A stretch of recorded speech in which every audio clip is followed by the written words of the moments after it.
Hello and welcome to Diplomatic Channel. I'm Tebitokwe Fagbemi. We begin the program in the United States, where President Donald Trump made global headlines after reportedly insulting African nations, Haiti and El Salvador. The African Union demanded an apology from the U.S. president for denigrating the continent, with the AU mission in Washington, D.C. expressing shock, dismay and outrage.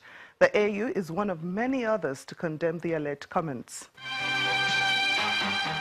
These are shocking and shameful comments from the President of the United States. I'm sorry, but there's no other word one can use but racist. You cannot dismiss entire countries and continents as shitholes. It is extremely offensive for President Trump to make statements about other countries that are really not complimentary of the US's position or policy positions on those countries. And it's unfortunate that he makes those statements. Obviously, we're in no position to stop any president from saying anything they wish to say, but all we can say is that developing countries do have difficulties. Those difficulties are not small matters, and it's not as if the United States doesn't have difficulties. There are millions of unemployed people in the US, millions of people who don't have healthcare services or access to education, and we would not deign to make comments as derogatory as that about any country that has any kind of socio-economic or other difficulties. Well, I think it is not unnatural of American President Donald Trump. We are used to what I will call infantile tantrums from the leader of the #1 nation in the world. Condemnation from far and wide over U.S. President Donald Trump's alleged derogatory comments on African nations, Haiti and El Salvador. The U.S. leader made the alleged remarks in a Thursday meeting on immigration, but Mr. Trump in a tweet denied using the language reported. A denial not accepted by Democratic U.S. Senator Dick Durbin, who was at the meeting.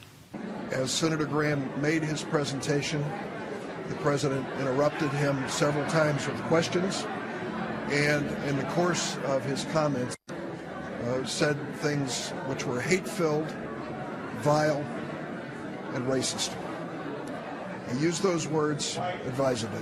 I understand how powerful they are. The program that was being discussed at the White House is called Temporary Protector Status. In November, the Trump administration decided to end the status for immigrants from Haiti and Nicaragua.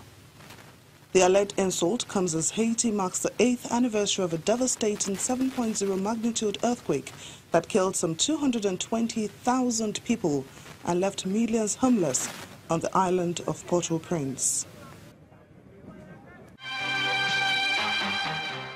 Meanwhile, President Donald Trump has cancelled a planned visit to the UK in February, where he had been expected to open a new $1 billion US embassy in London. The U.S. president tweeted that he is not a big fan of the new embassy, which is moving from Mayfair to South London. He blamed Barack Obama's administration for a bad deal, despite the fact that the move was agreed under George W. Bush's administration.